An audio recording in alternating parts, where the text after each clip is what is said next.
Hai, Assalamualaikum. Sebelum lo lanjut nonton video ini, gue mau tanya dulu nih sama lo.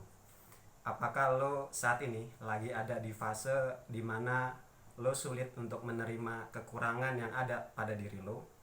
Atau mungkin lo ngerasa kalau pencapaian-pencapaian yang ada dalam hidup lo saat ini nggak seperti teman-teman lo atau orang-orang yang lo kenal, sehingga membuat lo ngerasa nggak nyaman dengan hidup lo?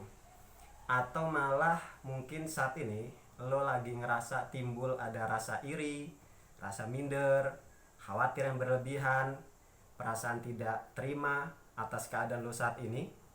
Nah, di video berikut ini gue mau nge-review sebuah buku yang berjudul Berdamai dengan Diri Sendiri.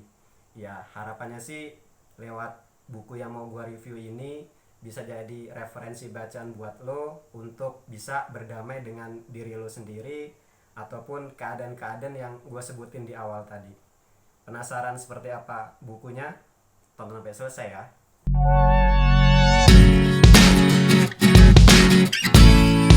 Nah, ini dia buku yang mau gua review di kesempatan kali ini. Seperti yang lo lihat, bukunya itu judulnya Berdamai dengan Diri Sendiri, Seni Menerima Diri Apa Adanya. Buku ini ditulis oleh Mutia Sayati dan termasuk kategori jenis buku self improvement. Dan buku ini diterbitkan oleh penerbit Anak Hebat Indonesia itu tahun 2019. Buku ini sendiri terdiri dari 213 halaman dan 6 bab.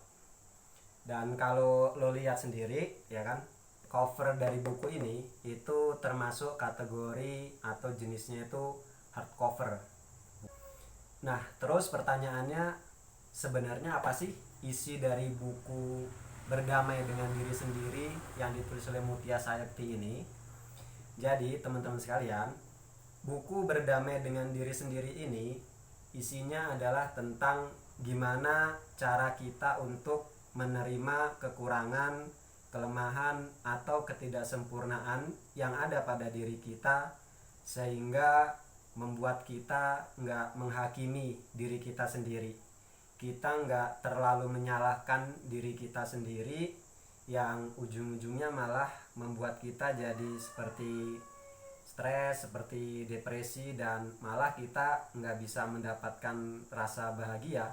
Padahal salah satu hal yang ingin kita dapatkan dalam hidup ini adalah rasa bahagia.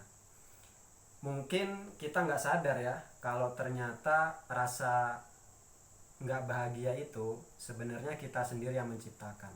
Kenapa? Karena kita terlalu fokus pada kelebihan yang ada pada orang lain.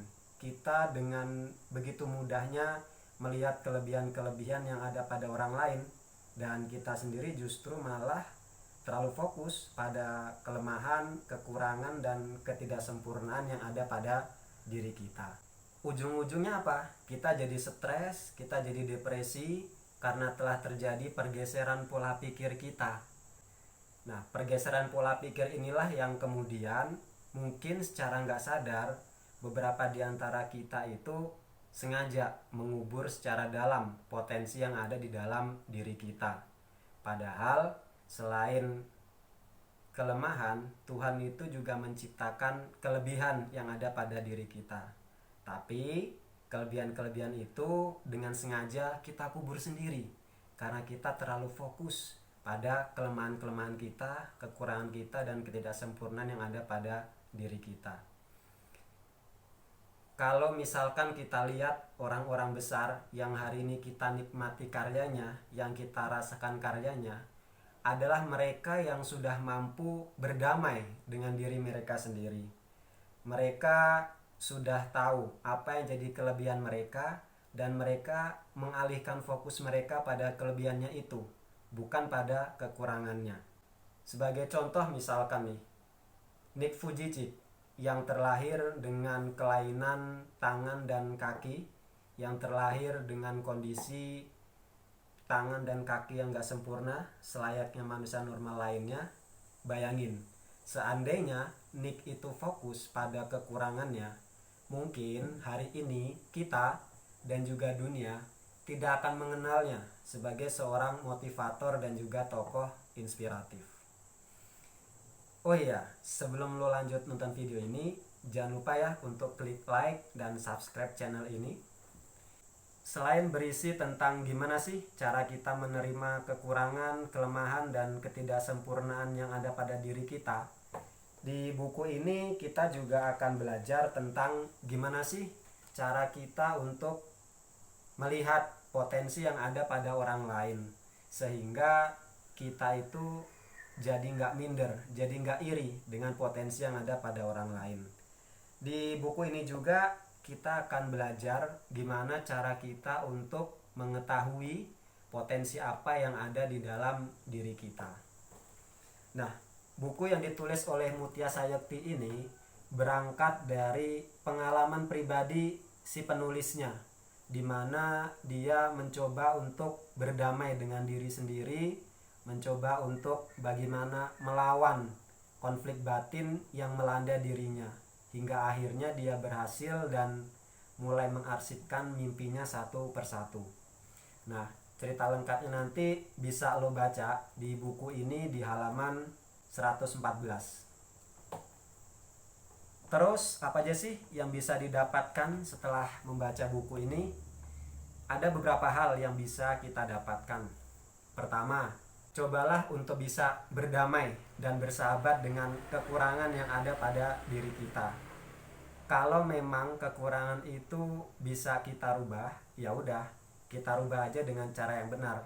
Tapi kalau misalkan nggak bisa kita rubah, ya sudah, terima aja, karena memang itu sudah diberikan Tuhan kepada kita. Kemudian yang kedua, alihkan fokus kita pada kelebihan yang ada pada diri kita. Daripada kita fokus pada kelebihan yang ada pada orang lain, mending kita fokusin aja pada potensi apa yang ada di dalam diri kita yang belum kita explore. Dan masih banyak rasanya potensi yang ada dalam diri kita yang belum kita explore. Yang ketiga, kalau kita sudah berusaha untuk mendapatkan sesuatu tapi ternyata kemudian keadaan berkata lain, ya udah, terima aja. Cobalah untuk berdamai dengan keadaan. Cobalah untuk bersyukur atas apa yang ada. Toh hidup ini nggak selalu tentang materi berupa fisik atau apresiasi berupa tepuk tangan dan pujian dari orang lain. Jauh lebih dalam dari itu adalah hati yang nyaman untuk bisa berbijaksana dalam menerima realita kehidupan yang gak sesuai dengan harapan adalah senjata pamungkas untuk mendapatkan bahagia. Kemudian yang keempat, gak perlu iri dengan pencapaian orang lain. Pencapaian orang lain bukanlah sesuatu yang bisa dijadikan indikator, karena antara kita dan orang lain itu memiliki time zone-nya masing-masing. Seandainya nih, kita berjalan, kemudian kita melihat ada teman kita atau orang yang kita kenal sudah berjalan jauh di depan kita nggak perlu iri dengan mereka. Apalagi sampai kita mencambuk diri kita terlalu keras untuk menyamainya. Pun juga ketika misalkan nih kita sedang berjalan, kemudian kita melihat teman kita atau orang yang kita kenal ada di belakang kita, jangan juga kita merasa lebih baik dan juga merendahkan mereka. Berbijaksanalah dengan situasi hidup seperti itu, supaya kita bisa berdamai dengan diri sendiri dan keadaan. Kemudian yang kelima, perlahan-lahan belajar untuk membangun mental pemenang di dalam diri. Untuk bisa berdamai dengan diri sendiri, setiap orang siapapun harus memiliki mental pemenang. Seorang pemenang sejati tidak akan jumawa ketika dia berhasil memenangkan sebuah kompetisi. Dan dia juga nggak akan bersedih hati ketika dia mengalami kekalahan atau kegagalan. Akan sulit bagi seseorang untuk bisa bertahan dalam sifat kebaikan saat dia ada di puncak kesuksesan kalau di dalam hatinya masih terbersit rasa tidak terima atas kenyataan hidup yang pahit. Untuk lo yang saat ini lagi belajar untuk bisa berdamai dengan diri sendiri dan keadaan hidup lo, gue saranin deh lo untuk baca buku ini, dan mudah-mudahan buku ini bisa menjadi bahan refleksi dan juga referensi bacaan buat lo, supaya lo bisa lebih berdamai dengan diri sendiri dan orang lain. Thanks for watching this video. Gua Pras, jangan lupa untuk like, subscribe, dan komen channel ini untuk bisa terus berkembang. See you next video. Assalamualaikum warahmatullahi wabarakatuh.